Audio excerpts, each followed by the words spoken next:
How can you effectively forgive? Forgive a person, forgive a situation, just forgive. Forgiveness. Forgive yourself. Forgive yourself, yes. Keep watching to learn more.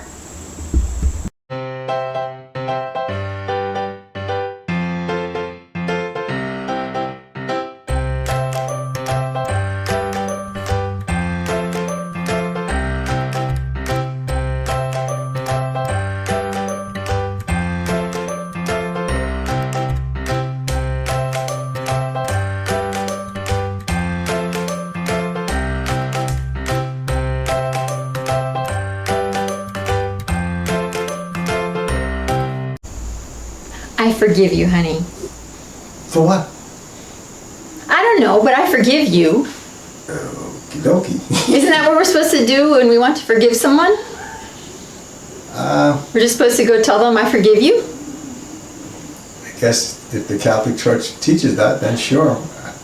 I don't remember them teaching me that in the Catholic Church, but maybe the one you went to, they did that. Well, they don't know that I absolve you of your sins. Is that the same thing as being forgiven? Well, that's the priest saying that, though. That's not. Your sins are forgiven? Yeah, we don't go to people and tell them that. They're like, your sins are forgiven. No, we don't do that. The priest does that. But I'm forgiving someone. I'm forgiving you. I don't know what for, but I forgive you. Okay. Isn't that how you do it? You just go tell someone you forgive them and then it's forgiven? I don't tell anybody I forgive them because I don't feel like that's my place. So how does someone forgive someone? Well, before we get there, let me tell Okay. you look lovely today and every day. Well, thank you. Thank God for that. You get more beautiful every day. You know that? No, I don't, but thank Yes. God for that. And you are the most intelligent woman in the entire universe. And I hope that any woman watching this video doesn't get upset, because that's a very biased opinion that I'm giving, right? I'm talking about my wife. Now, why would I tell you all this, besides the fact that you're very empowered? You know, when we met years ago, you didn't feel so empowered. You were always like timid. But I thank God that you're at this point. Now, why did I bring this up? Because every person needs to be reminded as to how beautiful they are, how intelligent they are, and how empowered they are, whether it's a male or a female. And we just want to make sure that everybody is reminded of that. And we will keep reminding everyone that watches these videos until they internalize these qualities, because it's in each and every one of us. And it starts with you, because I see you every day. Okay. All right. So, let's continue. Okay. So our topic is forgiveness. Uh-huh. And so you're saying that you go to someone and tell the person, I forgive you, right? Right. And I know that they've had, I guess, what do you call those, therapy sessions? Mm-hmm. Where maybe they've recommended to people that do that. Mm-hmm. I've known individuals that have gone to people, literally, and sat down and talked to them, and by the time they were finished, they discussed whatever it was that caused the challenges between them. And then after that, they were fine. I've seen where, let's say something happened in a particular area, people go and revisit the area because they're told that's very healing. Uh-huh. And they would do that. When they're finished, and they forgive themselves and whomever else was involved. I've seen things like that as well. I'm familiar with things like that. Can you forgive without doing all that? Again, because we deal in the spiritual realm. The Ascended Masters teach us to deal in the spiritual realm. Uh-huh. Then, of course, forgiveness can be attained without ever, well, in many cases, without ever having physical contact. In some cases, because of the karma that has to be resolved, you have to come in contact with somebody. Okay. And of course, the Ascended Masters help us by arranging that to happen, right? Mm-hmm. But in I'd say maybe 80-85%, I'm being conservative, 80-85% of the cases, you don't have to really even communicate with the individual at all, or even interact with the individual in any way. Okay. So, but the question, we go back to the question of how do you effectively forgive? Yes. How do you effectively forgive? Because, I mean, I can say I forgive someone, but then if I'm thinking of the situation and I'm still having feelings that are non-beneficial to me about the situation, I mean, then that's really not forgiven, is it? Even though I said you're forgiven or the situation is forgiven? So you just pointed out something very important there. That verbalizing it doesn't mean that it's resolved.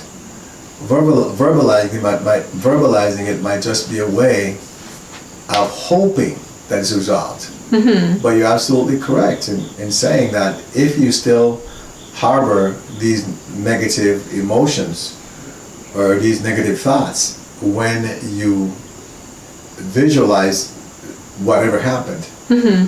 then of course it's still there. And if it's still there, if those negative feelings or negative thoughts are still there, then that situation is not resolved, which means forgiveness hasn't taken place. Because effective forgiveness means that it doesn't affect you any longer, right? Okay, yes, that's what I would think. Mm-hmm. Because I know growing up, I even though I may have said that I've forgiven, I still held that grudge.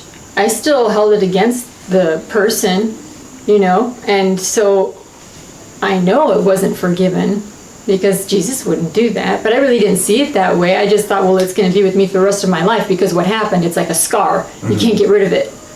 But that's not true from what you're saying and from what I've been learning.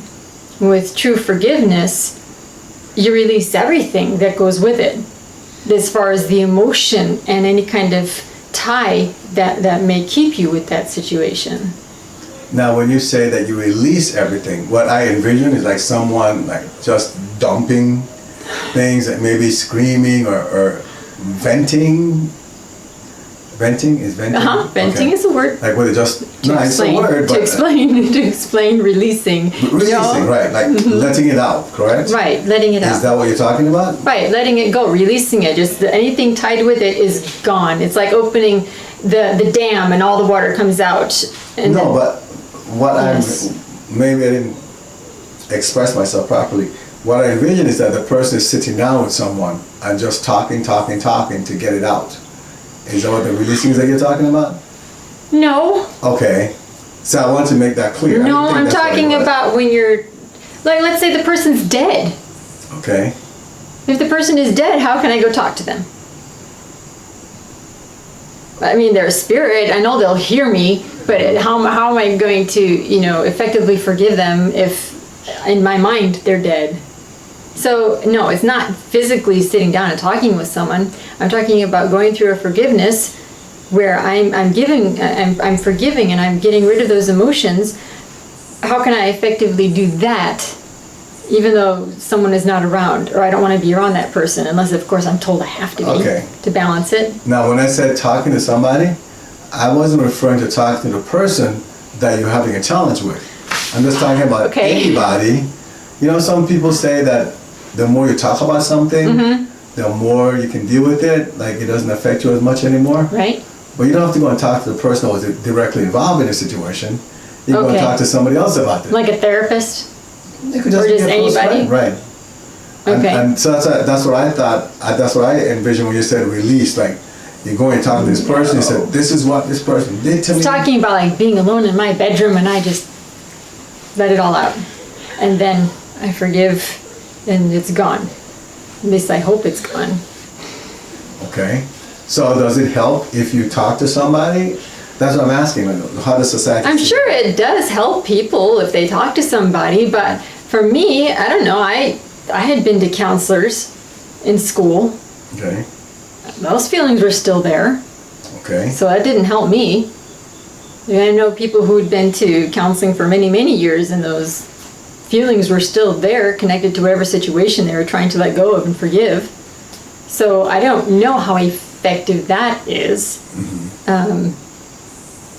All right, so now based on your experience, did you have any type of experience, and again, you don't have to go into details here, that happened in the past that you felt you forgive, but you knew you didn't, but now you know for sure that they're forgiven? Yes. Okay. So, how do you know that those things are forgiven?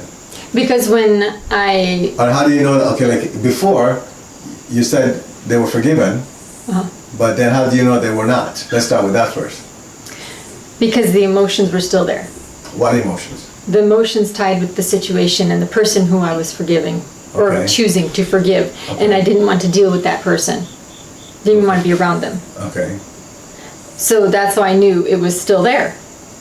But then as I started to learn about decreeing and the teachings, and I started to say the decrees, I got to a point where I started thinking about the situation. I didn't feel the same anymore.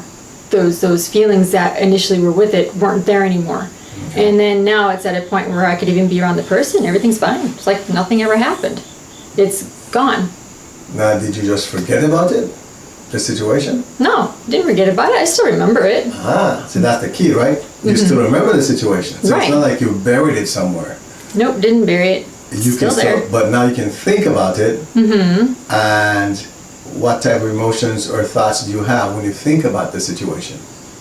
There are really no emotions that go with it. It's just neutral, Okay. and it's more of a learning experience now. It's like a lesson. So how do you get there? Decreeing, a lot of decreeing, and Well, you said a lot of decreeing, but yes, how about if you share with us maybe the decree that you said and any experience you had? How do you know that it was really gone? You know, you said, okay, the way you feel lets you know, but was there anything else that happened that would let you know? well, I said the violet flame decree a lot. I am a being of violet fire. I am the purity God desires. Okay, when you And- say a lot, what Meaning, is a lot? anytime I thought of the situation or the person, I immediately start saying the violet flame decree Okay, about it. okay, Immediately. And over time, I ended up having a dream about it. And when I told you about the dream, you let me know that that meant that that karma is balanced. okay, So now when I go back and I revisit that situation and that person, you know, whether it be physically or just in my mind, I should pay attention to how I feel and what comes up with it. And it was all neutral. okay. And so what you're saying is just by saying the violet flame decree frequently, That helped That take took care of place. it. Yes. I've also had instance where while decreeing, not just the violet flame decree, but some other decrees that were given to me, it's like watching a television screen, and all of a sudden I saw the scene of the situation going on, and by the time it finished, there was like no more emotion with it. Again, it was neutral. And every time I think of it, I'm fine. Which, when I explained that to you, you said, well, that means that that karma is now balanced. so if you notice, So- the big difference here is, did And you that go... forgiveness has taken place. Right. Did you go to anybody and say, oh, I forgive you, No. or please forgive me? Nope. You didn't have to, right? All you did was, everything was handled in the spiritual realm. Right. Because your ascended masters, the angels, are there to help you. So if you do your part by saying the decrees and say them consistently, then you start to see the results. Yes. How long did it take you to see the results? Do you remember? And again, it's different for each person, but I just want to give... Because these were things that took place when I was a kid. And it took me, because I didn't take decreeing very, very seriously, for even for things like this until much later. So I'd say years. Like, how many years? Like after I started decreeing, maybe 8 to 10 years. That's a long time. It is, but again, I was very hesitant in decreeing in the very beginning. No, I understand. So- But I just want to, again, we want to be as transparent as possible, right? Right, and to Because- me, these situations are very traumatic. But now, But now they're not. exactly. And that's the key. Are you willing to invest 10 years without paying any type of psychologist or what are they called? Therapist. Right? at the same time, you're developing as a human being and a spiritual being, knowing that things will get resolved on your behalf. Oh, and another thing is that my perspective changed on the whole thing too. Oh, See, I used to, and I'm going to put it this way because it's my interpretation. that's right. I used to see it from what I call a victim standpoint, a victim mentality. Okay. Like, oh, woe is me. Why did it happen to me? To where now... Hold on. You said it a lot. You said this woe, and I don't know how you even spell that. W-O-E, woe. Oh, woe is me. Okay, will you just explain what that is? Because I really don't know what it means, and I've never asked you what it is Okay, because you say it so fast. hopefully I can do it justice. Oh, woe is me. Feeling sorry for yourself, basically. Oh, okay. Okay, so you're feeling sorry Pity for me, yourself. feel sorry for me. Okay. What was I saying? You were saying that you would see it from a victim. Oh, from a victim standpoint, Uh-huh. right. But then as I decreed and the whole situation balanced out, now I look back at it and I'm like, oh, you know what? This and this and this happened. I reacted, and it's not like I'm analyzing it. I just Right. see it clearly now for what it is. And also it was shown to me, like from a past life, this is what I had done. That's why this took place. Ah, okay. So, different perspective now. Because as you decree, it gets rid of that energy that have you convinced about your perspective. Your perspective is right. You know that's what it is, right? Yes, yes. And as that negative energy goes away, you're now open to what the real thing is. What really took place, and you're open to it, as in you're not going to be defensive. Right. You're there to learn from it. And I used to take that victim stance a lot when things would happen to me. It's because that's how I saw it. Things were happening to me. Now it's more when something starts happening, I look at it and I go, ooh, what did I do to that person in a previous life? It's a totally different perspective, And I'm like, okay, let's get this balanced. Here we go. It's fun time.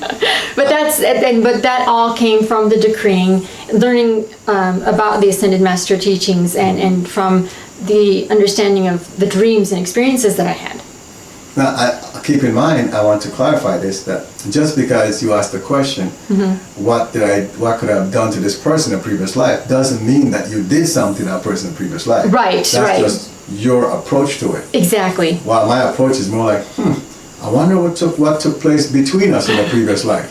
You see, because I don't know what it is, right? But it's... Because it could be that, we didn't do anything, but it's something that they have to correct. That's correct. So to me, it's better if you just ask the question, I wonder what happened between us. And then, of course, as it goes on, we find out anyway, right? Right. But so to going back to truly forgive, or to effectively forgive, apply the tools of the violet flame. And then, because by applying the tools of the violet flame, you're handing it over to the Ascended Masters and God, right? And by doing that, we know that they are going to find the best way for us to be forgiven, or for the situation and all the people involved in that situation to be forgiven. So it's not just us that should be forgiven, or it's not just that set of people that should be forgiven. They're the people that are involved. We might not even remember who they are. Right. But by handing it over to the Ascended Masters, they know everybody that's involved. And so they make sure that everybody then is taken care of. And for sure, it's balanced with everybody. And that's why you can walk away and say, okay, this is done. Because I don't feel any negativity anymore. When this comes up, I'm not judging myself. I'm not blaming myself, which a lot of people tend to do, right? And that right there is a matter, to me, it's changing your perspective. It's maybe start looking at the situation differently. Instead of standing where you are and thinking that happened to you, maybe turn it around and see how you just take it from a different perspective. That's all I could say to explain it.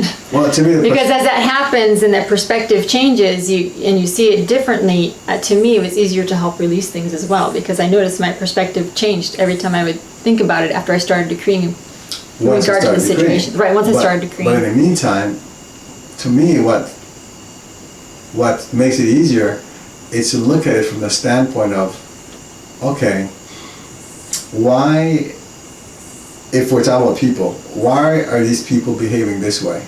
It's about asking the why question.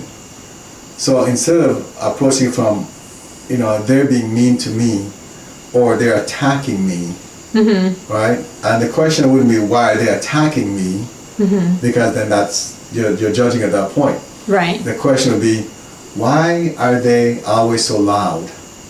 Why are they trying to force me to accept things the way they see it? It will be, for example, with us and the whole vaccine issue, right? Right. And then all of a sudden the school sends home, they even sent a message to us, remember to send the form in, and it's signed so that we can vaccinate your kids, right? Right. Well, then we go, okay, why are they pushing so hard to vaccinate everybody? When we know that the moment someone gets infected, they're now immune to the whole thing. Why not just have the person just get infected? Because that's what you're doing with the vaccine, you're infecting the person. Right. So we just ask those questions, but we're not judging what the school is doing. Correct. We're simply asking questions. So when you do that, you're not a victim anymore. You're not mad at them for what they're doing, because you're just asking, so maybe you can get a better understanding of why they've chosen that behavior. Yep. And by doing that, then there's nothing to forgive, because you're more becoming an understanding person than one that's trying to judge. Good point. Okay. If you have any questions, concerns, or anything else that you thought of that we should cover, be sure to let us know. Remember to subscribe and like this video. Join the Facebook group 190 Vision to connect with others on the same journey. Get help by visiting our website 190vision.com. Support the 190 Vision mission by clicking on the donate button, which is at the bottom of each page of our website.